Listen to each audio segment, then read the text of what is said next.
6/4/1937 जन्मतारीख. आणि जन्म औरंगाबादला झाला, जालन्याला? नाही, जन्म कन्नडकडे झाला. कन्नडला झाला. म्हणजे थोडक्यात सांगायचे म्हणजे आई आणि आजी त्या काळामध्ये गरीब परिस्थिती होती आमची, आणि 10 रुपये मिळायचे माझ्या पुढच्याला. तर ते किनळं म्हणून येत जालन्याला, रंगारी देवच्या रस्त्याने, तिथं ते खडे झालं होतं. तर तिथं माझा जन्म झाला त्याला. मग ते तिथंच मग. तर भाऊसाहेब मोरे आणि तुमचं गाव समजा कन्नड एकच?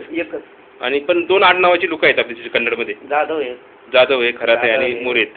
तर नाही, आमचंच होतं घर एक. तुमचं एक? म्हणजे तुम्ही मूळ कन्नडचेच का समजा दुसरं कुठलं गाव आहे?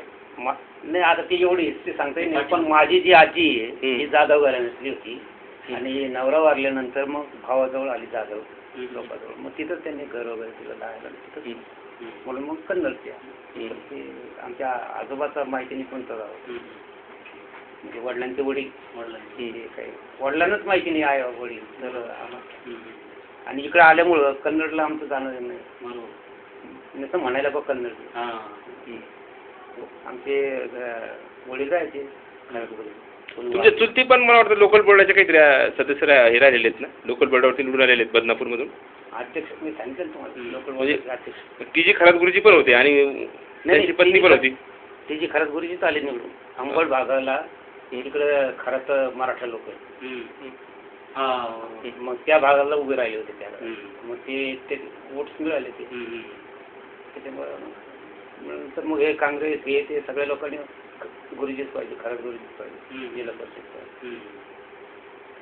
त्या काळात म्हणजे त्यांनी त्या जीपची खरेदी केली होती. हो का?